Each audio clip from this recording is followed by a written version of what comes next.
Hi, my name's Brasswax. Thank you to the Poetry Plaza for having me today. This is a rare gray day in July. The first daytime rain we've had in weeks and weeks, which might be fitting because I'm going to start with three poems about codependence, suicidal ideation, and grief. This first poem is called Love is a Lot of Attention. In 1998, in the Los Angeles Zoo, a chimpanzee named Yoshiko gave birth of dubious paternity. The six males who lived with her, of the six males, two were prepubescent, three had been vasectomized, and the last, who taught the others to drink tea, was believed too old to breed. This poem is in the voice of Yoshiko. It is called Love is a Lot of Attention. Dear keeper, you will remember that those like me, we hold our solo spaces, our sneaky deeds, and always hoard some spunk without the others knowing. You do it too, but I'm learning not to care. Note this babe. I'm not too affianced to grow a little something of my own. A little dependent clause, since the caged chimp sings a supple melody when she finally finds a reason. Forcing simple tricks for the passing masses never counted. Simple themselves when, if you bothered to listen, you might have guessed my need for a living somewhat more complex. I'd spend a rack of days concocting games, keeping track of the countless ways you claim to love me, the wayward fruits and over-torqued smiles and baby talk you looted for my labor. Never yet showed you my whole bag, though, and now, as you see, my labor has at long last favored me. Of course, you'll try to name her, to cleave the voice I'm used to until it grafts like two secret gametes, a new zygotic frenzy engendering all over us anew. Is there no end to this? Will no rift ever seize this business? No.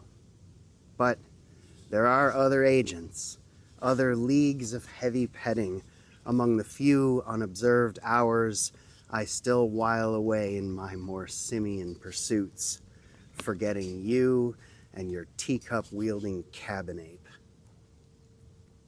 We share so much, the furrowed brow and DNA and such. A lot of hullabaloo, if you ask me, which you never do. Love as usual, you know who.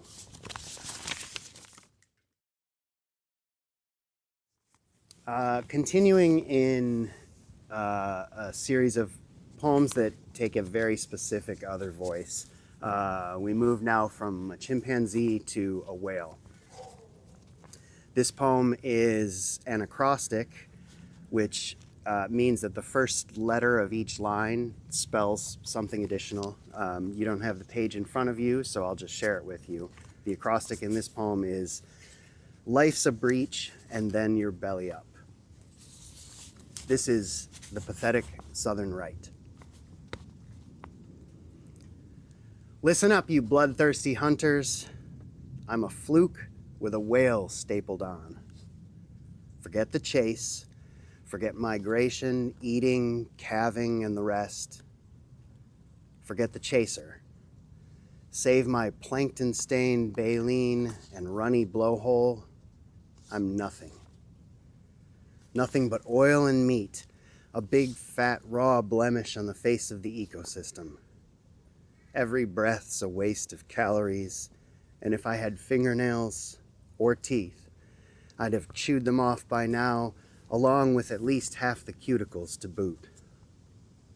The fun is gone, so arm the hatches, let the tow ropes down.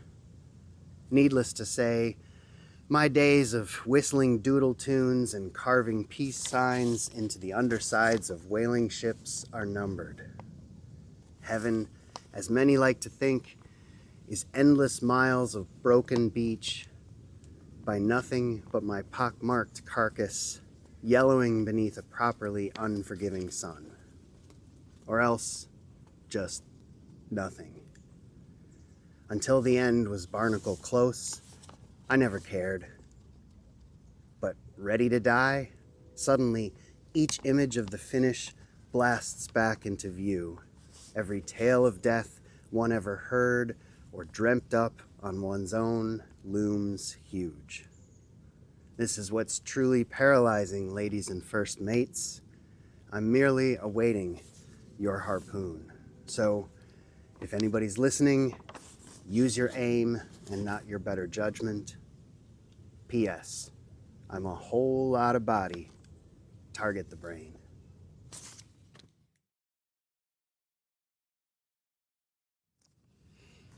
This next poem is about grief.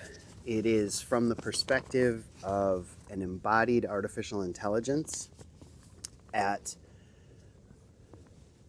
the funeral of a loved one.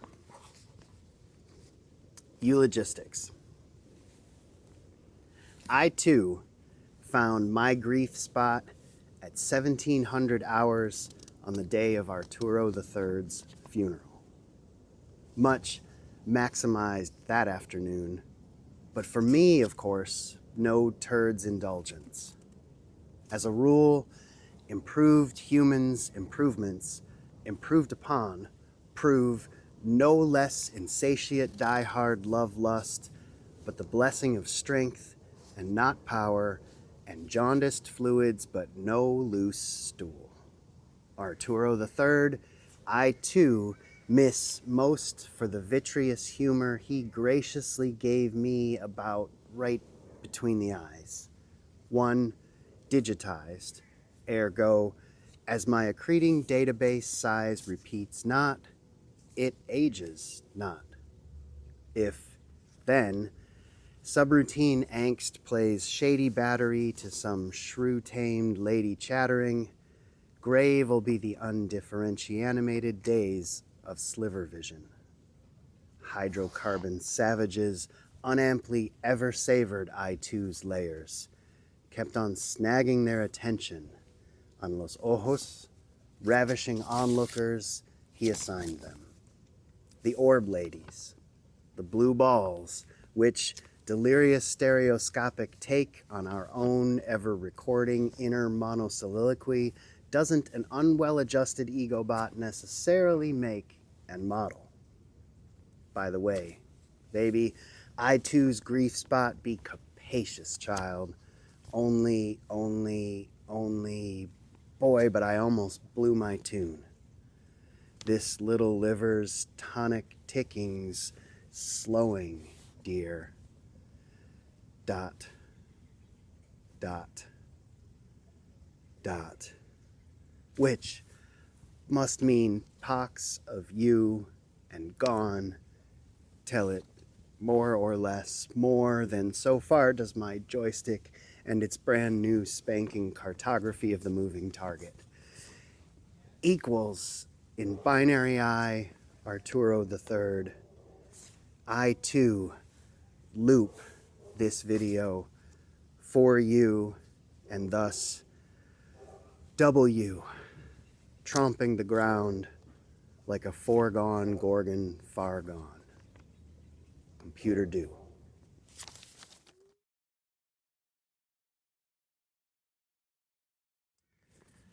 I do haiku, and under the assumption that many of you know what haiku is, I'll just say that people argue over the requirements of the form. Some insist on 3 lines of 5, 7, and 5 syllables each, others on a seasonal reference or a juxtaposition of 2 perspectives. certain purists require all of the above, and while most allow some space for humor, virtually everyone agrees that there is no place at all in haiku for intentional rhyme. I beg to differ. I'm going to share 3 sequences of 9 haiku each with you today. The first says a little more about my take on the form.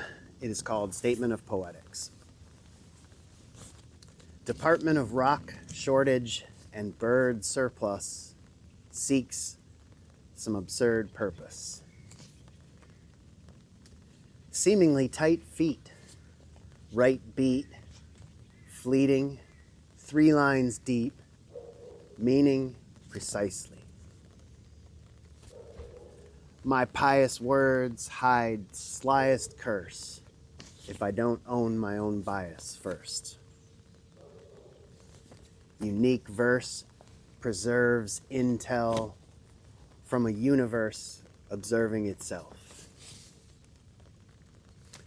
Fluent in enthused music with intuitive fluid mood to it. No thang, a phrasal tangle goes bang and jangles basal ganglia. Lotus opus, don't think, just focus at length on your locus of strength. Patient, enthralled mind finds rich niche in which to be greatest of all time. Tired hiss as entire list of diarists' dire riffs expires in fire pit.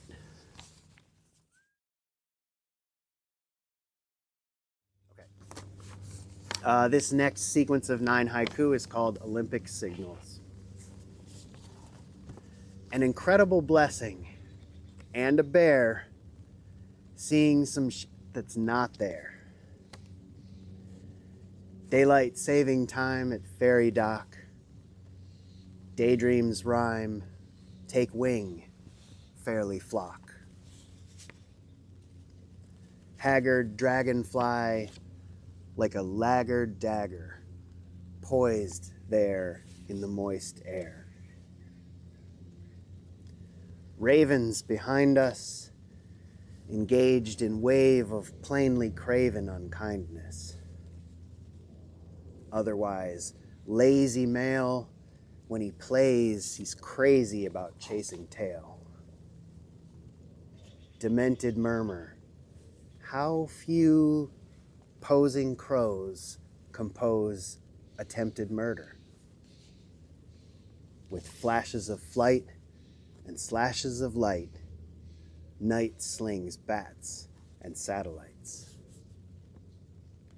Unlock words of rocks and birds, non-stop jocular interlocutors. Claw marks in the bark, warm cougar scat, cat's warning maneuvers. True that.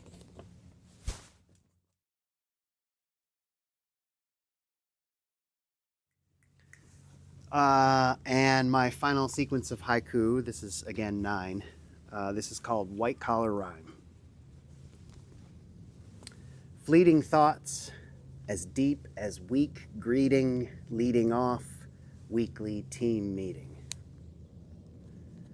Junkie gallery, monkeys hooked on corrupting monthly salary. Organizations under remunerative orientation. Brutal crucible warms forms of provable harm in cubicle farm. Unusually pleasurable and high stakes casual Fridays. Pandering middle management brandishes bland little sandwiches. Symptoms of toxic systems, prognostic profits in noxious stock tips. Such a drag that this luncheon lacks a touch of class and a clutch of swag. Severance check due. X's next few FU's end exit interview.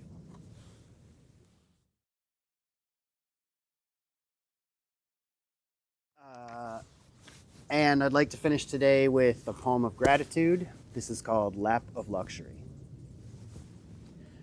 I eat almost every day, at least once. Imbibe clear water and breathable air in abundance. Have my health, my imagination. Sleep easily at night, sometimes in my own bed.